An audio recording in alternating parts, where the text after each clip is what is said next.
Hello guys and dolls, today I'm going to be doing a look with the Theodora palette. This is the Oz Great and Powerful palette from Urban Decay.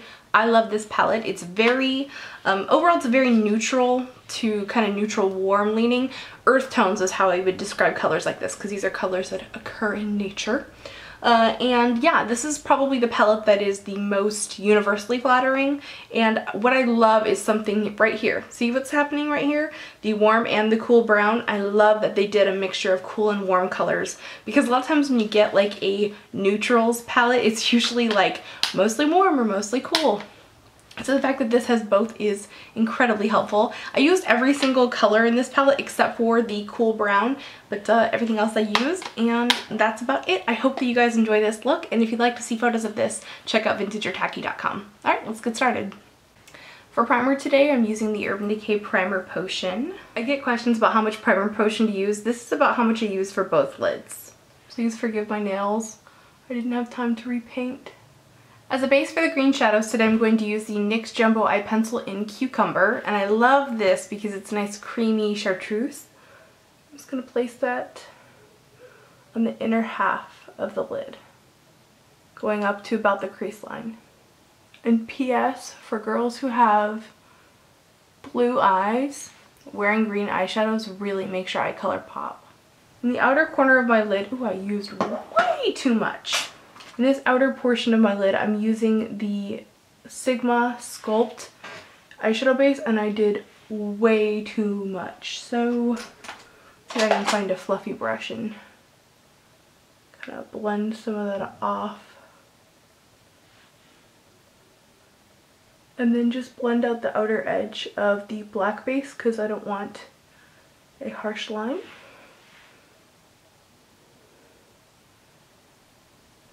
Now I'm picking up the light warm brown from this palette. It's called Beware, and I'm using a MAC 217 brush, and I'm going to bring that color into the crease, sort of line it out, and then gently blend.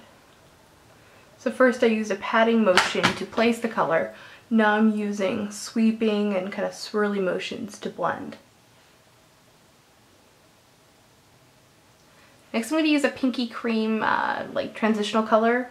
This one's from MAC, it's called Orb. It's just going to help to ride the line between the highlight and the brown that we place in the crease. Our highlight is shimmery, so I don't want to have like a lot of shimmery going all the way down the lid. That's why I'm using this matte color. Now I'm going to pick up the beautiful like satin textured cream shade. This is called Broken. And I'm going to place this right underneath the arch of my brow, and then share the love with the rest of the underbrow. Come back with my blending brush and just make sure everyone's friends. Now I'm going to pick up the darker half of the Jealous Duo, and using a flat shader brush, I'm going to pat that onto the inner portion of my eyelid. Just really pack that color on. Finish up by rubbing the color like this to get more shine out of it. Kind of like buffing a car, something like wax on, wax off, wax on, wax off. Now I'm taking the darker color from the Spell Duo and another flat brush. This one's a little bit wider. And I'm going to press that into the outer corner. I like press and then dab to blend it in. Oh, I just realized I got a big old smear of green. Good. This is why I don't do my foundation first. Case meet point. To finish blending it, I'm going to take an angled fluffy brush and just tickle out those edges. Overall, I want my eyeliner pretty soft, so I'm just going to take the pencil that comes in the kit. This is Zero pencil, just a nice black pencil. And what I like about this one personally is that out of every eyeliner in my massive eyeliner stash, this is the only one that doesn't bother like the inner rims of my eyes. Even Perversion sometimes, which is also from Urban Decay and is relatively the same formula, tends to irritate my like eyes every now and then, but this one doesn't. So that is why this is like my all-time holy grail eyeliner.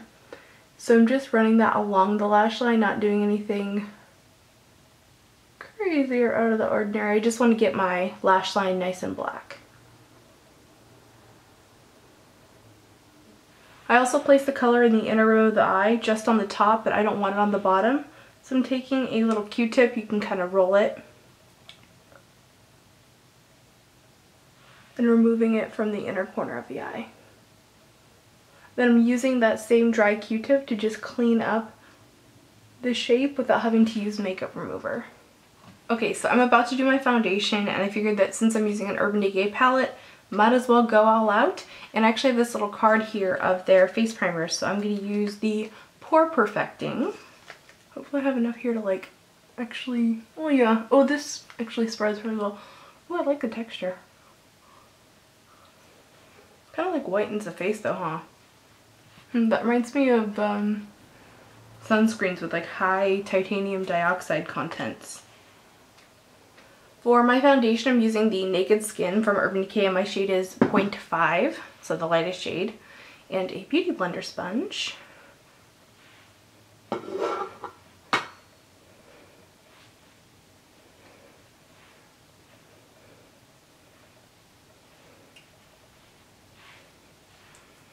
Okay, well, just first impressions, guys. These two products play nice together.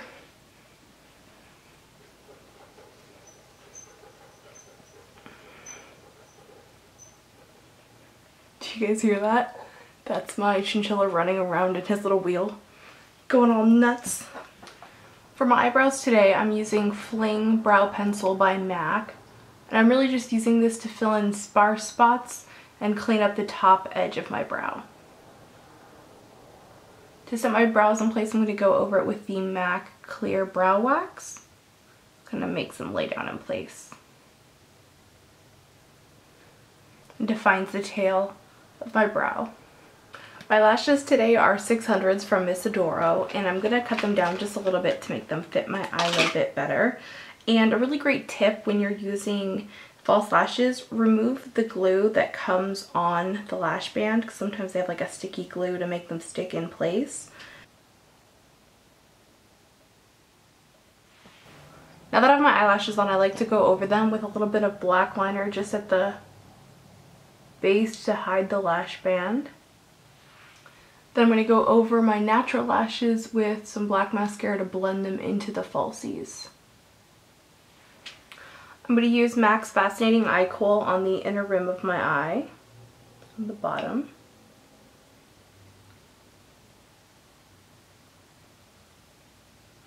Along the lower lash line, I'm going to really softly apply Zero Eye Pencil. Then I'm going to go in with a dry Q-tip and just blend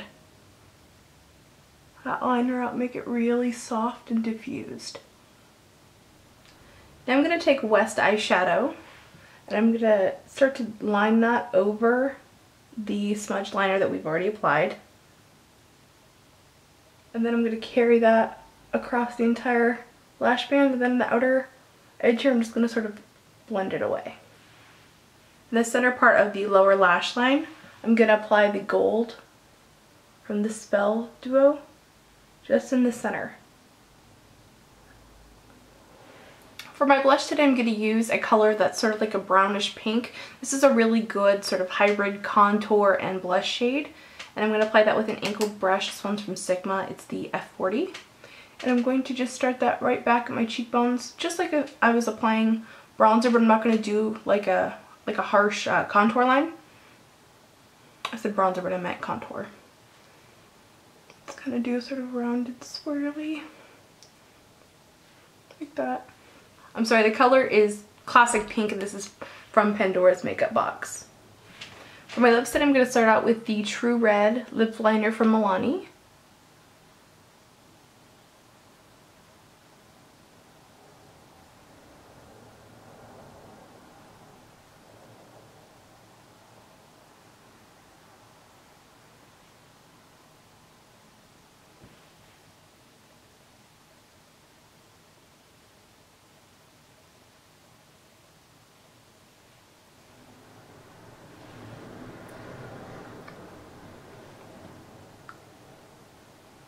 So I went ahead and filled my lips in with the lip liner. Now I'm going to go in with the Super Saturated High Gloss lip color in Theodora and paint my mouth with it.